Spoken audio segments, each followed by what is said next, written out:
Buongiorno da Sicilia 24, i titoli del telegiornale. Piazza Armerina, dopo il rinvio a giudizio del vescovo Gisana e del suo vicario per falsa testimonianza, il Vaticano invia un visitatore apostolico per far luce sulla gestione della vicenda Rugolo. Il sacerdote condannato presenta ricorso in appello. Palermo, sono stata violentata da un ragazzo più grande. Una tredicenne denuncia l'abuso da parte di un ragazzo di Borgo Vecchio. Aperte 2 inchieste. Catania, sgominata piazza di spaccio nel quartiere San Cristoforo. Anche 5 minorenni tra i 18 arrestati dai carabinieri. Te la faremo pagare, lettera minatoria per il sindaco di Floridia. Nel siracusano Marco Carianni, il primo cittadino denuncia tutto e va avanti senza timori. Caltanissetta, confisca da 9 milioni all'imprenditore Giuseppe Lipera, un impero milionario costruito in 30 anni di rapporti con la mafia. Catania, strade Groviera, dopo la recente ondata di maltempo, tante le buche segnalate dai nostri telespettatori e a rischio anche i pedoni.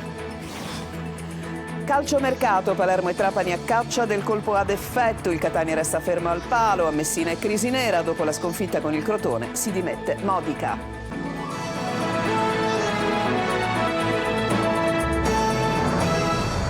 Ancora ben trovati. Dopo il rinvio a giudizio del vescovo Rosario Gisana e del suo vicario per falsa testimonianza, il Vaticano interviene sui fatti di Piazza Armerina inviando un visitatore apostolico per fare luce sulla gestione della vicenda Rugolo. Il sacerdote condannato presenta ricorso in appello. Ma sentiamo Gerry Italia.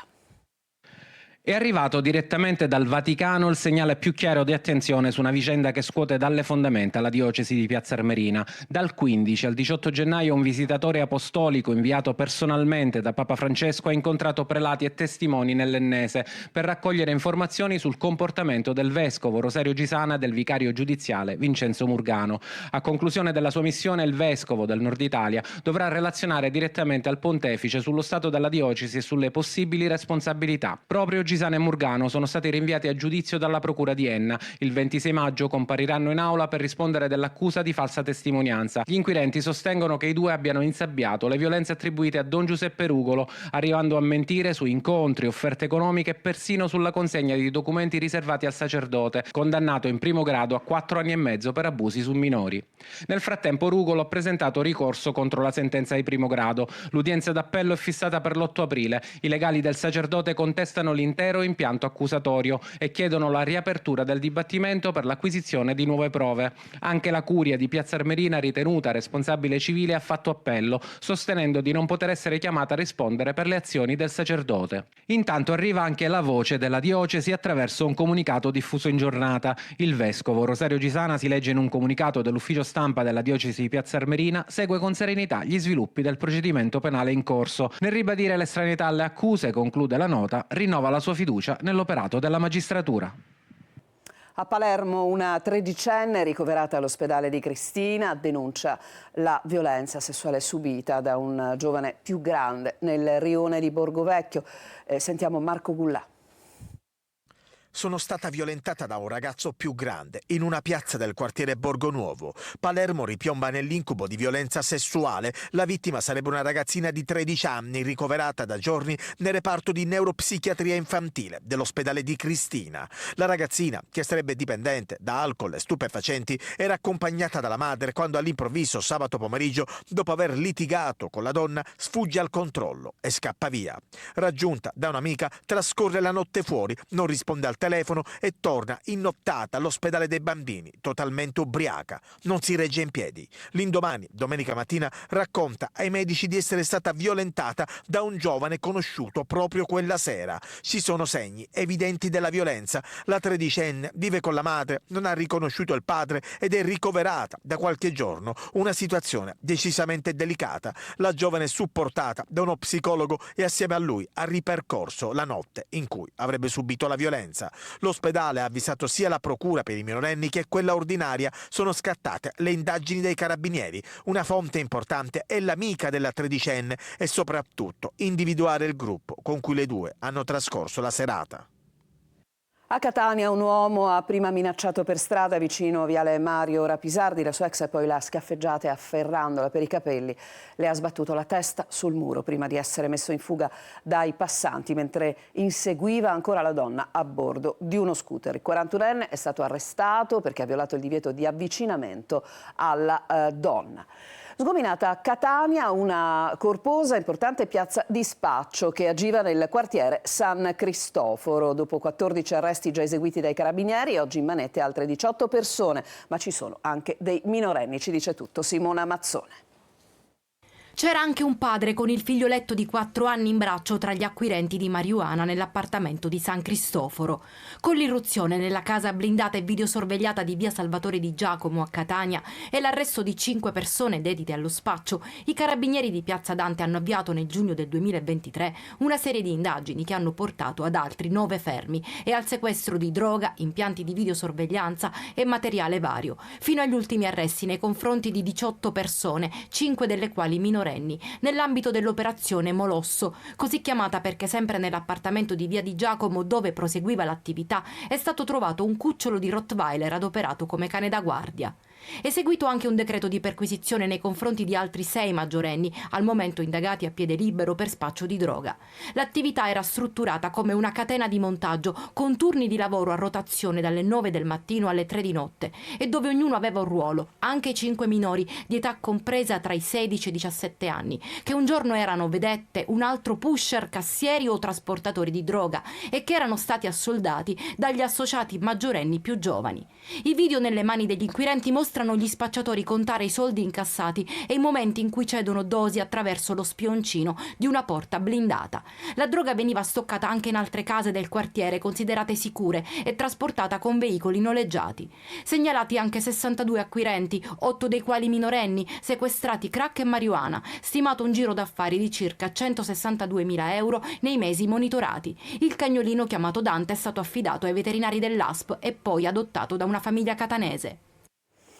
A Catania la polizia ha sequestrato uno stabile nel quartiere Zia Lisa, un piccolo arsenale è stato trovato all'interno con tra queste appunto anche in queste armi un revolver 357 Magnum, un Kalashnikov con caricatore e 675 cartucce.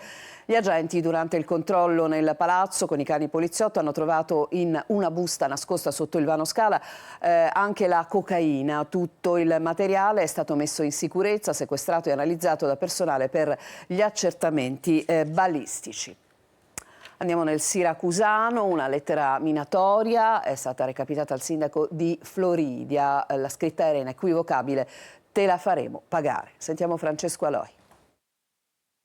Per me questa lettera rappresenta una medaglia al valore, per me questa lettera significa che siamo nella strada giusta. Il sindaco di Floridia Cariani definisce così la lettera minatoria che ha trovato sulla sua scrivania. Era tra la posta. Ma in questa lettera c'era scritta una serie di cose che erano rivolte alla mia persona, alcune delle quali facevano riferimento a scelte anche di natura politica, molte delle quali erano sicuramente orientate a gettare discredito alla mia figura, attraverso la quale mi si avvisava che in qualche modo mi avrebbero fatto pagare alcune scelte. Nessuna paura comunque, un messaggio che non intimorisce il primo cittadino. La sua attività non la fermano queste righe. Assolutamente, perché io quando ho deciso di candidarmi a sindaco ho messo in conto tutto, anche quello di fare tutta una serie di sacrifici dal punto di vista personale che secondo me sono innati a quello che è il ruolo che io interpreto. Naturalmente non si è fatta attendere la solidarietà della politica, ma anche dei cittadini. Uno stralcio della lettera lo ha pubblicato sui social ed è qui che stanno fioccando tantissimi messaggi di vicinanza. Ma il caso di Cariani non è l'unico. In altre zone della Sicilia si è andati anche oltre. Lo scorso ottobre il sindaco di Delia nel Nisseno era stato aggredito con un coltello in municipio. A Caltanissetta, affari all'ombra della mafia. C'è stata una confisca da 9 milioni a un imprenditore, si chiama Giuseppe Lipera, un impero milionario costruito in 30 anni di rapporti con l'imprenditoria mafiosa. Eva Spampinato. Dopo il sequestro arriva la confisca definitiva da parte della DIA. Passano allo Stato i beni degli imprenditori Giuseppe Lipera, oltre 9 milioni di euro, l'intero capitale sociale, il complesso di beni strumentali di 3 ditte, partecipazioni in altre 5 società di capitali, 7 immobili, 4 auto, 22 rapporti bancari. Un impero milionario costruito in oltre 30 anni di attività e costanti e continui rapporti d'affari con il gotha dell'imprenditoria mafiosa siciliana. Lipera, geometra, 74 anni, imprenditore originario di Polizzi Generosa, ma da anni residente a Caltanissetta, coinvolto nella storica inchiesta Mafia e Appalti, è tra le figure più controverse degli ultimi 40 anni di storia siciliana. Dalle sue mani è passata una buona fetta degli appalti indetti nell'isola tra gli anni 80 e 90, quelli della spartizione scientifica dei fondi pubblici tra le imprese, a patto che si dimostrassero riconoscenti nei confronti della politica e della mafia. Fu condannato a 2 anni e 8 mesi per associazione mafiosa nel 2007, ma collaborò anche con la giustizia prima di ritornare a fare affari anche nel mondo dell'eolico. Ora è libero e ha scontato la sua pena. Il centro operativo di Caltanissetta ha ripercorso la carriera dell'imprenditore, accertandone la pericolosità sociale. Se Angelo Sino, piccolo imprenditore edile a cui Totò Riina affidò le chiavi del sistema, è passato alla storia come il ministro dei lavori pubblici di Cosa Nostra, Lipera poteva essere considerato il sottosegretario. A collegarlo alla regia della spartizione dei lavori è stato anche Giovanni Brusca, il boss di San Giuseppe Jato. Ai magistrati Sino e Brusca raccontarono che Lipera aveva le doti giuste per garantire il mantenimento degli equilibri tra le imprese. Voltiamo decisamente pagina, impossibile svuotare la diga Trinità con le autobotti. Coldiretti denuncia il caso e invoca una soluzione urgente per dare l'acqua agli agricoltori dopo il diktat del Ministero delle Infrastrutture che impone lo svuotamento dell'invaso per motivi di sicurezza. Laura Spanò. Svuotare la diga Trinità di Castelvetrano con l'utilizzo delle autobotti della protezione civile è un'impresa improponibile e impensabile. Ci troviamo davanti ad un invaso che può contenere potenzialmente fino a 18 milioni di metri cubi di acqua. In ogni modo pensare di chiudere la diga Trinità, dice Santo Di Maria della Coldiretti, significa far chiudere le aziende della provincia. Sono anni che l'acqua viene sprecata e non è più possibile accettare questa situazione. Coldiretti Sicilia sottolinea come rimpallo di responsabilità. Sta solo sfaldando i nervi degli imprenditori agricoli della zona. Bisogna trovare una soluzione adeguata che possa garantire l'uso delle risorse idriche, che deve essere una priorità perché non si può aspettare la pioggia per poi buttarla. Soprattutto, aggiunge Coldiretti Sicilia, deve essere fatto in tempi celeri e non aspettare anni. Da tempo si aspettano soluzioni efficaci, gli agricoltori non possono più attendere, ma qui si va oltre il paradosso e ci si avvicina alla fantascienza. Ad oggi comunque la situazione della diga rimane stabile, con uno svuotamento dovuto a limiti strutturali dello stesso invaso. Quando comincia a piovere in maniera più consistente, raggiunti i limiti l'acqua comincia a defluire automaticamente. Si dovranno dunque trovare altri modi per svuotare l'invaso vecchio di 70 anni dopo il diktat giunto alla regione siciliana dal Ministero delle Infrastrutture, che ha annunciato di voler chiudere la struttura per ragioni di sicurezza, perché non risponde più ai requisiti antisismici richiesti dalla normativa vigente. Ci fermiamo per una pausa, torniamo tra poco.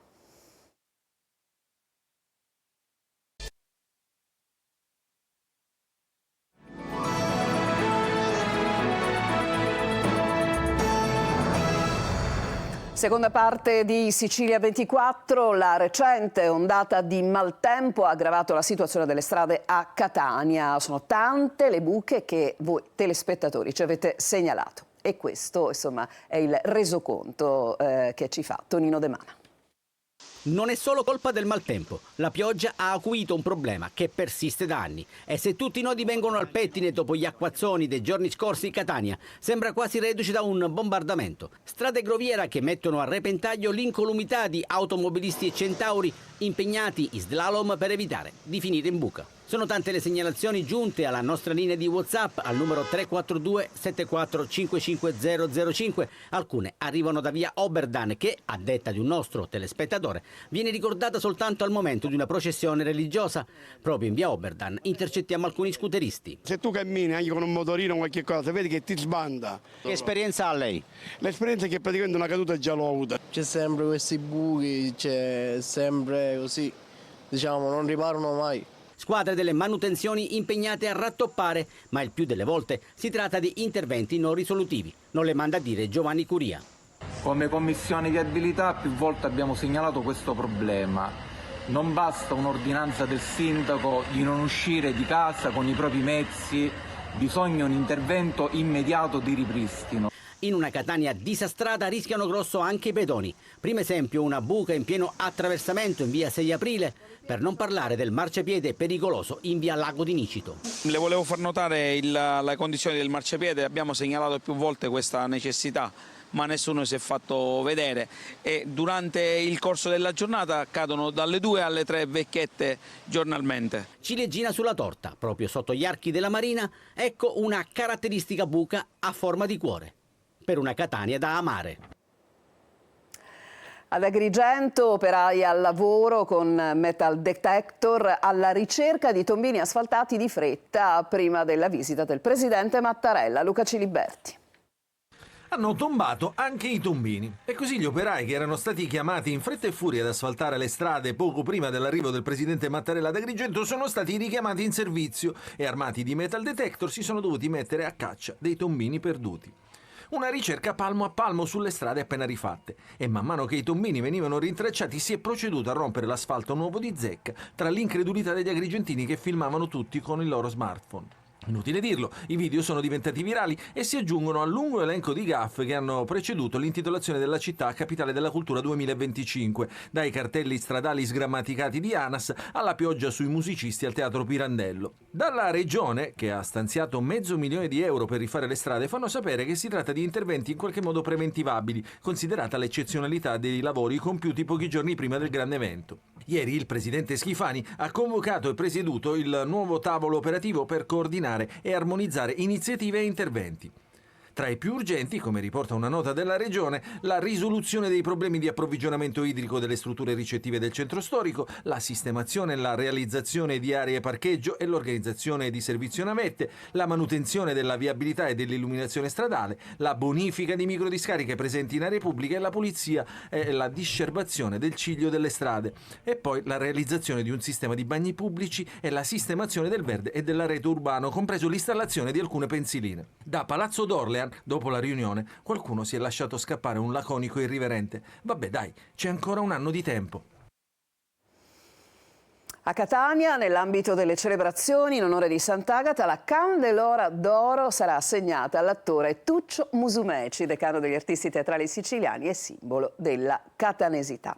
E prima di fermarci per un'altra pausa, l'appuntamento con il nostro focus di oggi incentrato sul trattamento di obesità con chirurgia bariatrica e farmaci, i nuovi criteri per misurare l'indice di massa corporea e la prevenzione con una dieta equilibrata. Giusy Lazzara ne parlerà alle 14.30, subito dopo il nostro telegiornale, con Salvatore Salerno, responsabile di etologia e nutrizione clinica dell'ospedale Rodolico San Marco di Catania, e Carla Di Stefano, dirigente medico di chirurgia generale Arnas Garibaldi di Catania. Potrete intervenire con un messaggio al nostro numero 342 7455 005, un messaggio di testo naturalmente. La trasmissione, oltre che su Telecolor, si può vedere anche in streaming sul sito lasiciliaweb.it. Noi adesso ci fermiamo ancora e poi il calcio.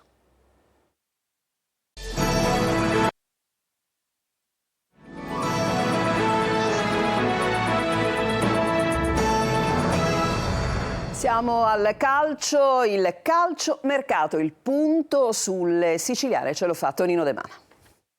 Tra campo e mercato le siciliane lavorano su più fronti per cercare di dare un senso alle rispettive stagioni. In Serie B 2 vittorie consecutive al Barbera, rispettivamente contro Modena e Juve Stabia, hanno rilanciato le quotazioni del Palermo, che adesso può guardare al futuro con maggiore serenità. Il DS Ostia vuole regalare anche un grande colpo alla piazza palermitana e con il Venezia avrebbe intavolato una trattativa per assicurarsi le prestazioni del bomber Fociampalo. Secondo quanto trapela, l'attaccante finlandese potrebbe arrivare in prestito con diritto di riscatto riscatto, subordinato però ad alcune condizioni. Il club di Via del Fante lavora anche a un piano B con sondaggi per Borrelli del Brescia e la Padula del Cagliari.